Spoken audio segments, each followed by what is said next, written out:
So the world feels like a lot right now, and if you're foggy, on edge, or completely over it, then you're not the only one. It turns out your brain does have a limit, and lately it's had just about enough. If you're finding that you're constantly overwhelmed by even the smallest things, there's nothing wrong with you, and you're not falling apart. You're probably mentally overloaded. And honestly, same. Things are exhausting right now, and I've been feeling it too, and it's why I've dropped back to one episode a week instead of two. So this episode is all about what mental overload really is, why it's become such a massive issue in modern life, and what you can do to protect your peace of mind before it all spills over. Because, yes, life is a lot. It can drain your energy faster than you can refill it. But there are lots of simple and effective things you can do to feel calmer, clearer, and more like yourself again. So let's talk about dealing with mental overload. Hello, and welcome to another episode of Let's Talk About Mental Health. I'm Jeremy Godwin. Thanks for joining me. If you're new here, I'm all about making better mental health simple. I don't just do this for the fun of it, though.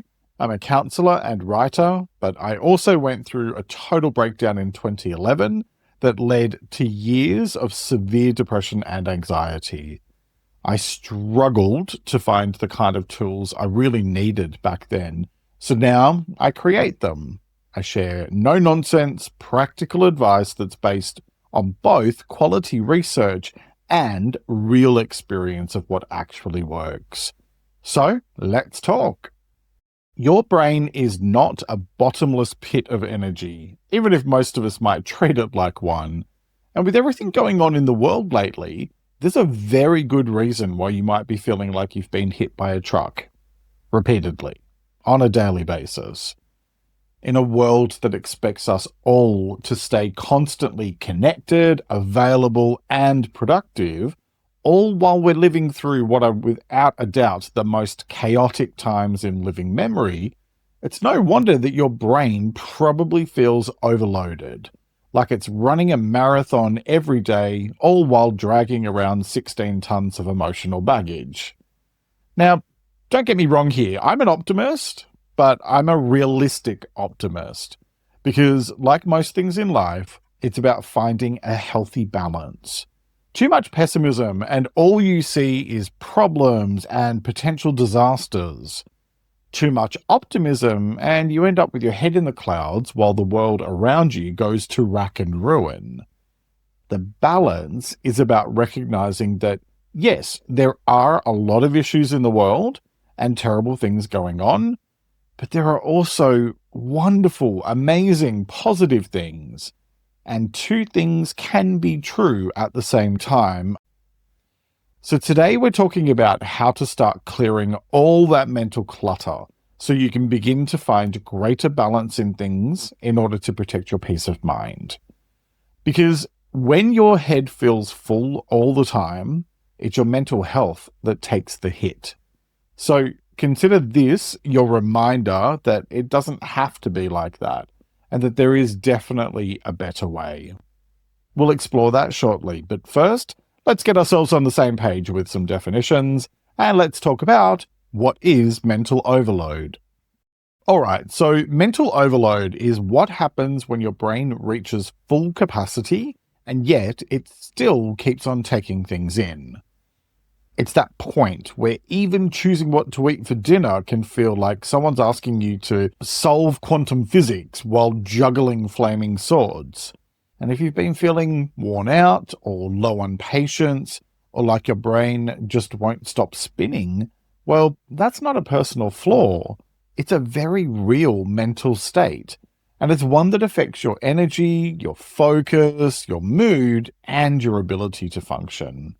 At its core, mental overload is the result of too much input, too much information, too many responsibilities, too much horrible news, decisions to make, notifications, uncertainty, and, well, just too much of everything everywhere all at once. Now, let's be really clear about what it's not. Mental overload isn't quite the same as stress or burnout, although they're definitely related. Stress tends to be more about the pressure you feel in specific moments or situations. Think of a looming deadline or an argument or your cat curling up on your laptop 10 seconds before a Zoom call. Stress is intense, sometimes short-term and sometimes chronic, but it's usually linked to particular triggers. On the other hand, burnout is what happens when stress goes on for too long without enough support, recovery, or boundaries. It's that sense of having nothing left in the tank. And it often shows up in your work or caregiving roles, and it can take weeks or months to recover from, or longer. Mental overload sits somewhere between the two. It's not necessarily emotional exhaustion, though that can happen too, but it's more like a sort of mental traffic jam. You're not just tired, you're kind of cognitively clogged. Your thoughts are cloudy. Your motivation's taken a holiday without telling you, and you keep forgetting things. And unlike stress, which can come and go, mental overload can become a constant drain. Like the mental equivalent of a phone with 2% battery and 17 apps running. Mental overload can look like struggling to focus on even simple tasks, or zoning out in conversations, or feeling irritable over minor things, or avoiding decisions because your brain just absolutely cannot possibly take in one more piece of information. And when your mental bandwidth is low, your patience tends to go out the window with it. 6 or 7 months ago, I decided to go to 2 episodes a week, with this longer one on Sundays and then a shorter quick guide episode on Wednesdays. And it's been exhausting to produce all of that on my own, while also doing client work and running a business. And then every time I'd read the news, it was all doom and gloom. And frankly, it just got to the point where I felt so overloaded that I had very little mental capacity for anything else, including the stuff that makes life enjoyable. I knew there was a problem when I went to watch a video summarizing all the Eurovision entries for this year, and I just went, meh, at the end, like alarm bells, because Eurovision is my favorite thing in the world, and don't you dare judge me.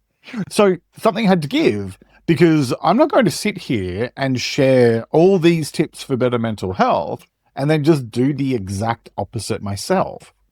Look, the thing that you need to bear in mind is that mental overload isn't a sign you're weak or lazy or a bad person. It just means you're human. It means your mental inbox is full, and no one ever taught you how to archive things or hit delete. What we're really talking about is a breakdown in your brain's ability to process, prioritize, and rest. You're still operating, just not efficiently. So with that in mind, now let's talk about why does mental overload happen? And actually, I think there's a much bigger question here as well.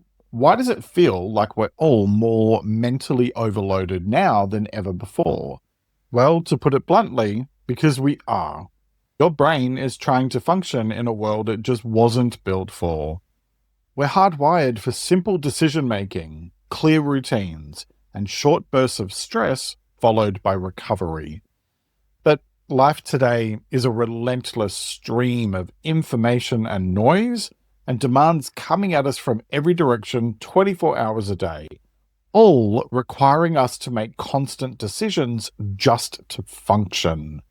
Every time you scroll through your phone, or answer a work message, or try to stay on top of whatever new piece of nonsense is dominating the news cycle, it adds to the overload.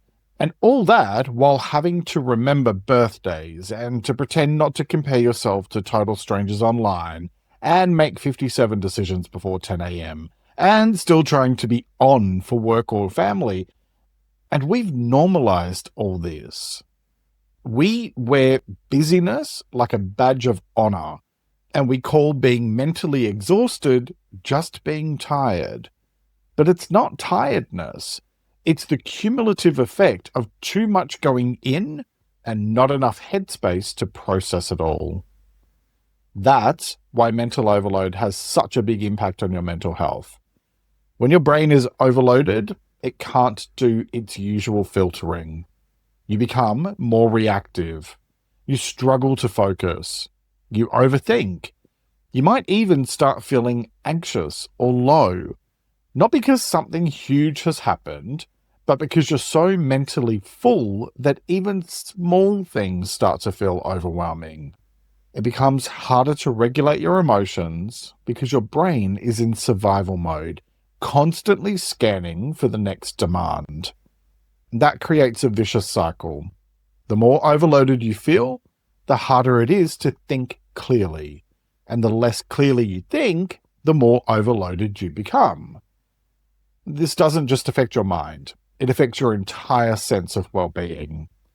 It drains your energy, messes with your sleep, makes your relationships feel strained, and leaves you second-guessing yourself constantly.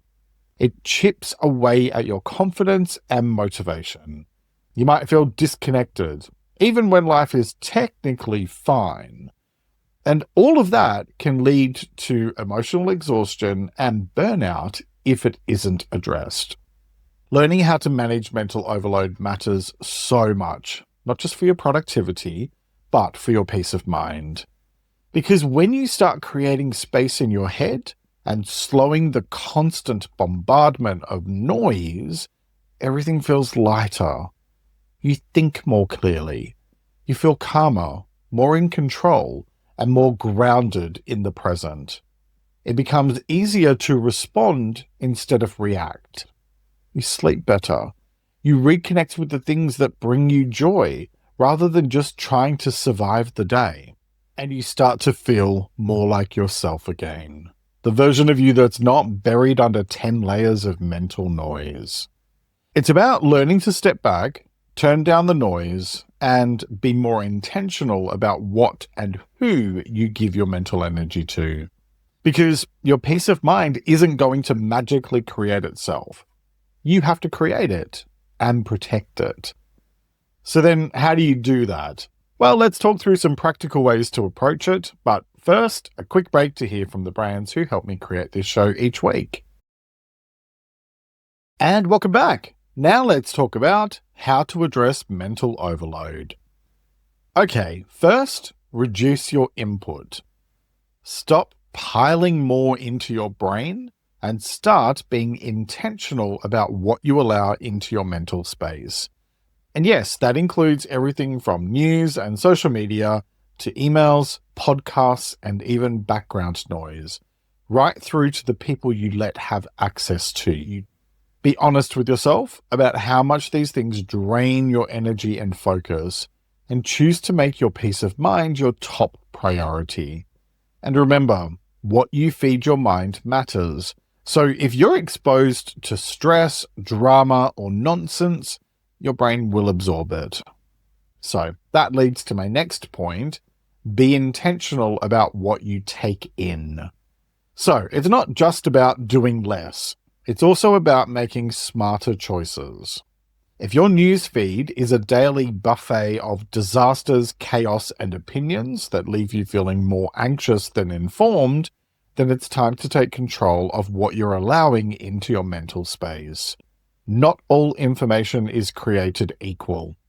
Some of it just fuels fear or outrage without offering any real insight or potential way forward, resulting in you feeling like you're stuck in emotional quicksand. Follow sources that inform you without overwhelming you. Unfollow people who constantly post emotional firestorms. Mix in content that focuses on solutions, progress, or joy. You don't have to pretend everything is sunshine and rainbows, but if all you ever see is storms, then of course you're going to feel mentally overloaded.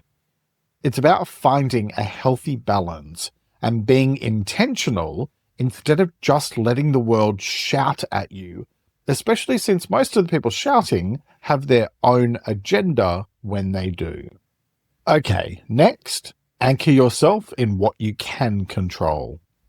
When the world feels out of control, and let's face it, that's most days lately, it's easy to spiral into overwhelm. Your brain is constantly scanning for threats and trying to make sense of things, but that becomes a problem when everything feels uncertain. So, one of the most powerful things that you can do is to bring your attention back to what you can control, which gives your brain something concrete to work with, instead of getting stuck in an endless loop of what the and what if. You can't single-handedly fix the global economy or restore world peace, but you can cook yourself dinner, make your bed, call a friend, contribute to a good cause, or take a break from the noise. Small actions ground you and remind you that you're not powerless. And that's where peace of mind begins. Next, limit your engagement with outrage and hysteria. When did the world become such a swirling vortex of hysterical rantings? But here we are, and it means you need to navigate things in a thoughtful and considered way so your head doesn't explode. Look, the fact is that just because something or someone is loud and insistent, that doesn't mean it's particularly helpful. And that goes double for social media and a lot of so-called news services. If you're constantly watching people rage or panic, or rage and panic, then it starts to seep into your own headspace.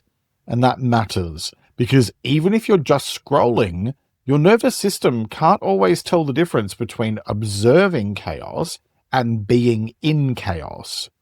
So, pay attention to how content makes you feel.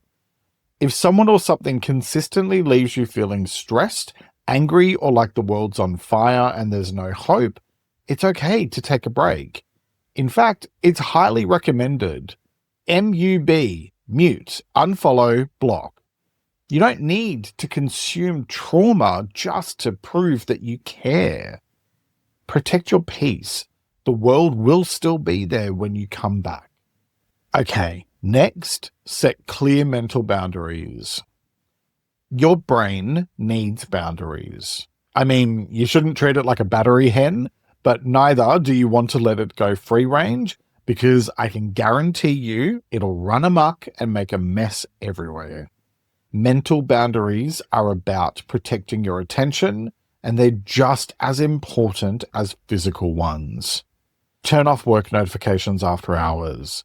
Set quiet times during the day. And be honest with yourself about what and who you need to say no to. Next, quit emotionally babysitting other people. Please hear me loud and clear when I say this. You are not responsible for everyone else's feelings. Be kind, but don't take on responsibility for stuff that isn't yours. If you're constantly monitoring and managing other people's moods, then you're spending mental energy you don't have. Let adults be adults and let them sort their own stuff out. Kindness doesn't require you to sacrifice your peace of mind. Okay, next, stop trying to hold everything in your head. Your brain is not a storage unit. The more you try to remember, the more pressure you put on your mental bandwidth.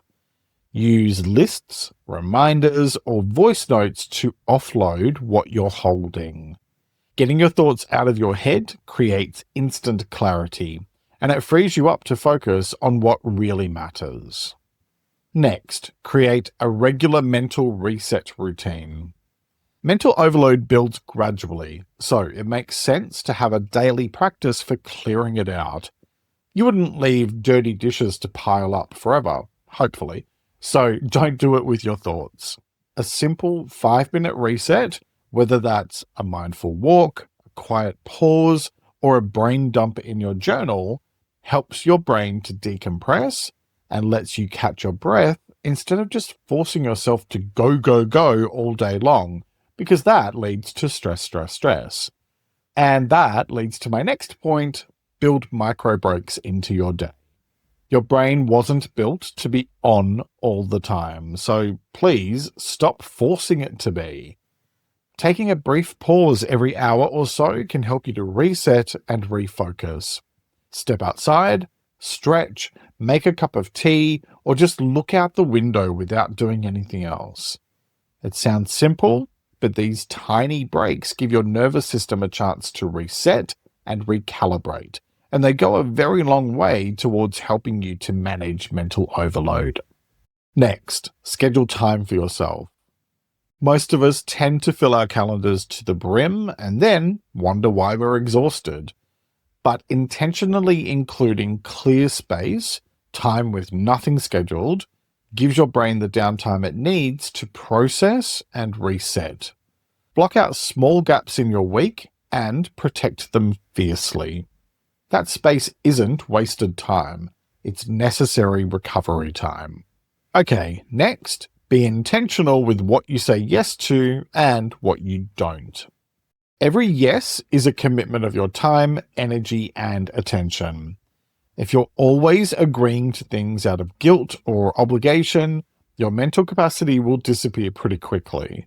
Pause before saying yes and ask yourself, do I actually have space for this? And by that, I mean not just whether you have space in your diary, but do you have the emotional and mental space for whatever it is? You're allowed to say no to things, and you don't need a reason. All right, next, learn to recognize your early warning signs. Mental overload rarely just suddenly hits all at once. It usually creeps in bit by bit. Maybe you get snappy, or forgetful, or restless, or maybe you find yourself just slowly feeling more and more flat. Pay attention to these signs, because the sooner you notice them, the sooner you can course correct. Self-awareness is preventative care for your peace of mind, and it's smarter and more effective to deal with issues while they're still small, rather than waiting until they become a massive, monumental mess. Okay, next, don't wait until you're burnt out to rest. If you tend to only stop when you hit a wall, then you're pushing yourself way too hard. Rest isn't something you have to earn. It's essential so that your brain and body can function at their best. Build rest into your day before you're desperate for it, because as I often say, prevention is better than cure. Close your eyes for 5 minutes. Step outside. Go to bed earlier. Find what works for you and do it regularly. Rest is fuel, not a reward. Next, make space for joy and silliness. Look, having fun isn't a luxury or a waste of time. It's an excellent tool for better mental health. Laughter, lightness, and play help to reset your stress response and remind your brain that not everything is heavy. And with the way that a lot of people feel about the world at the moment, we need to make time for joy and silliness now more than ever, so that we can recharge our emotional energy to help us keep on tackling the difficulties we face and finding ways to move forward. Watch something funny, dance in your kitchen, or be ridiculous on purpose. Joy is medicinal. So listen to your Uncle Jeremy and take your medicine daily. Okay, next, create a small ritual that reconnects you to hope. When everything feels heavy, hope can start to feel like a luxury, but it's actually a vital necessity. Without it, mental overload can turn into despair. So, build yourself a daily or weekly habit that reconnects you with something good. Rituals give your brain a signal to shift gears, and focusing on what's working reminds you that the world isn't all bad, even when it might feel like it. That might mean writing down one small thing you're grateful for, watching something funny, reading a story about kindness, or starting your day with a calming routine. What works for me is playing with our cats and watching something funny on YouTube, sometimes at the same time. Whatever it is for you, make it simple and repeatable. It's not about ignoring what's wrong. It's about consciously giving equal airtime to what's still right. All right, next, regularly talk about how you're feeling. Mental overload thrives in silence. When you bottle up how you're feeling, especially when the world feels like it's upside down and inside out, it just adds more pressure to an already full brain. Talking helps because it makes space. It lets you name what's going on, which gives you some clarity. And that clarity is often the first step towards finding calm. So, talk. Talk to a friend, a journal, your therapist, your dog, whoever's a safe listener. Don't wait for a breakdown to start processing things. The more you get into the habit of checking in with yourself, the easier it becomes to manage your mental load before it tips over. Talking isn't weakness. It's essential, and it's part of basic mental health maintenance. Because when it comes to dealing with mental overload, what it all boils down to is this. Feeling overloaded doesn't mean you're broken. It just means you've been carrying too much for too long. Your mind wasn't designed for constant input, making endless decisions, and dealing with continuous pressure. But the good news is you can change things. You have the ability to create space for yourself, to set boundaries, and to take back control of your focus and your energy. Not by doing more, but by doing things differently. It's about choosing clarity over chaos and peace over pressure. The choice is yours, as it is with all things related to your well-being. So, what choice will you make today? Each week I like to finish up by sharing a quote about the week's topic, and I encourage you to take a few moments to really reflect on it and consider what it means to you. This week's quote is by the ancient philosopher Aristotle, and it is during our darkest moments that we must focus to see the light. Let me repeat that. It is during our darkest moments that we must focus to see the light. All right, that's nearly it for this week. What's one small thing you can do this week to reduce mental overload? Let me know in the comments and let's talk, because the more we talk about it, the easier it gets. Join my free mailing list at ltamh.com to stay up to date with new episodes and more. And become a supporter on Patreon for early access to ad-free episodes and exclusive content. They're both linked in the description. Thank you very much for joining me today. Look after yourself and make a conscious effort to share positivity and kindness out into the world, because you get back what you put out. Take care and talk to you next time.